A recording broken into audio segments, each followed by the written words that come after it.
2025 marked the 9th year of Bomber County Run, a unique event hosted by the Porsche 924 Owners Club to give members a chance to enjoy some incredible country driving roads, soak up some World War II aviation history and have a good time together.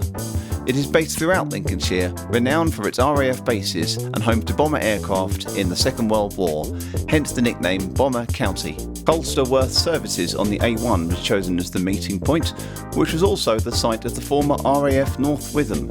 Here the Pathfinders took off the night before D-Day to lead the paratrooper invasion on Normandy. A few long-distance travellers even made it up the night before. The first real point on our agenda was Metheringham. Here the old RAF-based runway still exists but has been tarmacked over and repurposed as a public road. This is a tantalising opportunity to test the cars in a straight line. Some may have reached 0 to 60 miles per hour rather quickly, but certainly none exceeded that limit by much.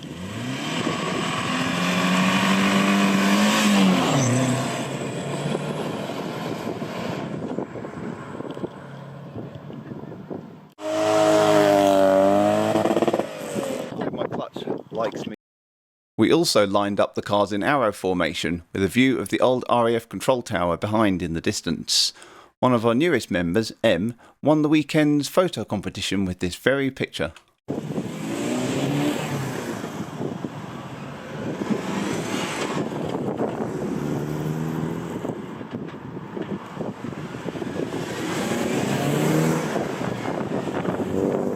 Just around the corner is Metheringham Airfield Visitor Centre.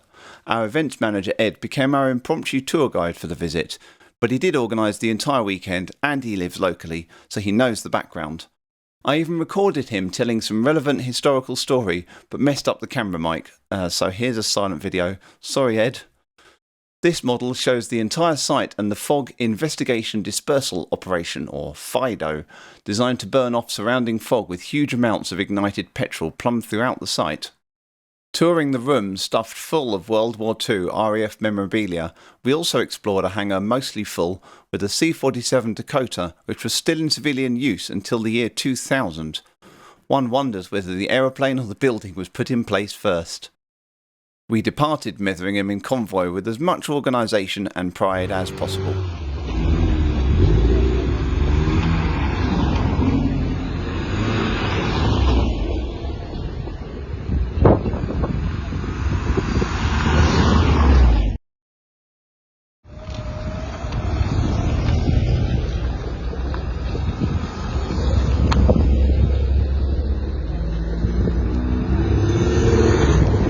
Ed had a thoroughly well thought out plan for the next hour of driving through some of the best windy country roads.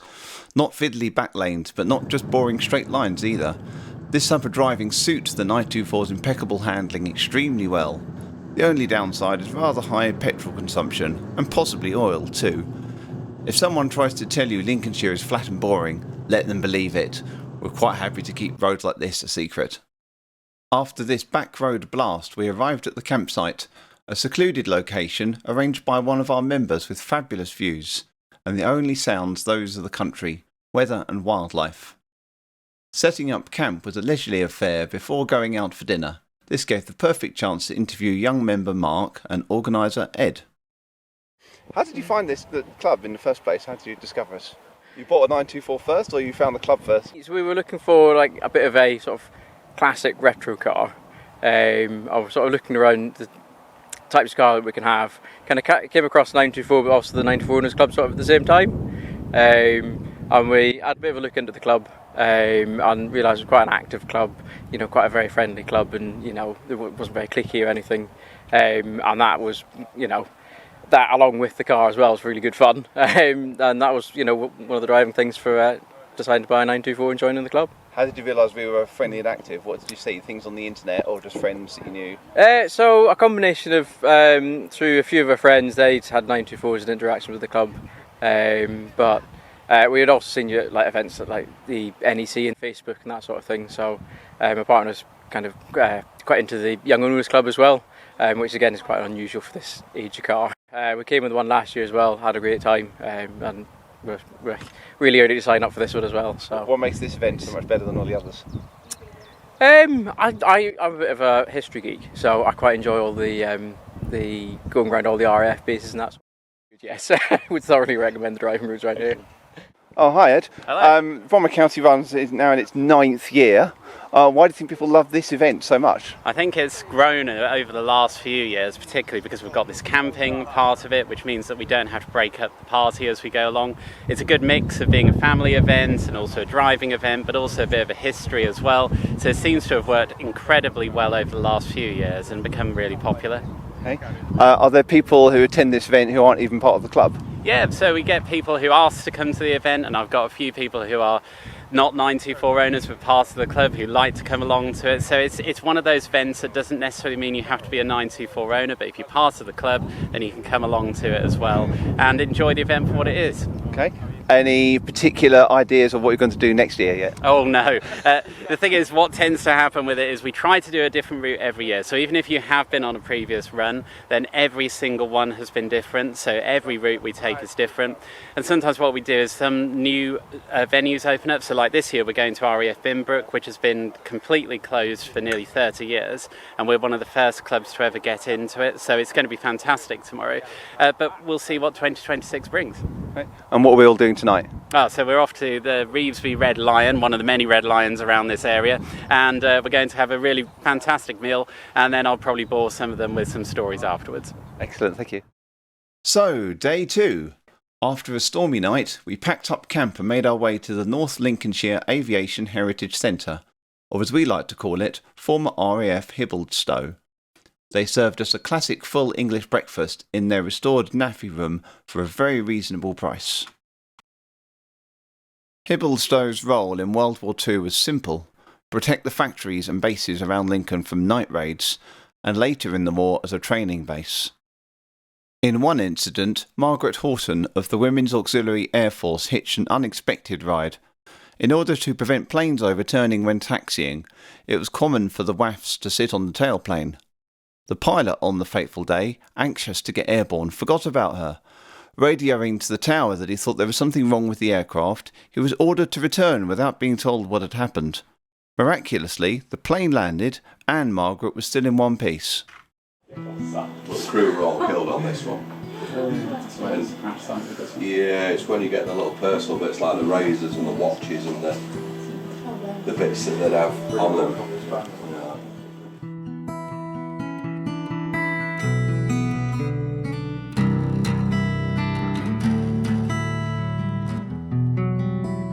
We ended up unfashionably early for the next venue, so we paid a visit to the remains of RAF Kelstern, found the memorial and paused to remember the scale and cost of the bombing campaign. Over 55,000 lives were lost serving with Bomber Command.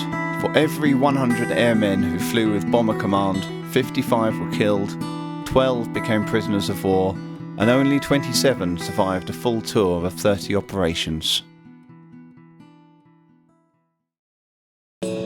Yet more rolling country roads opened up before us as we continued our journey.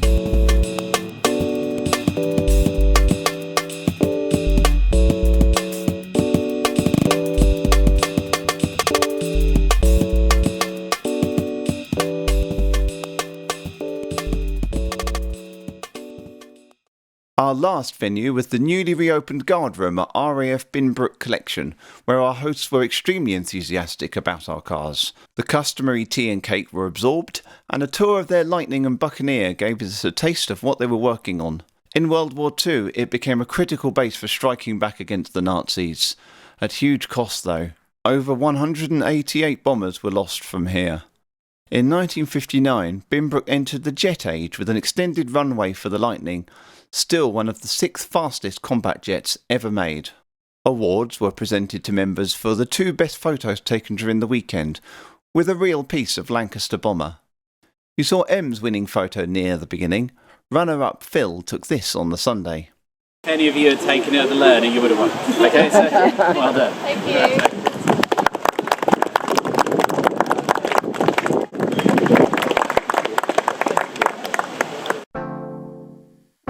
We really hope you can join us for Bomber County Run next year. For more information about the Porsche 924 Owners Club, just visit porsche924.co.uk or the link below, and happy driving.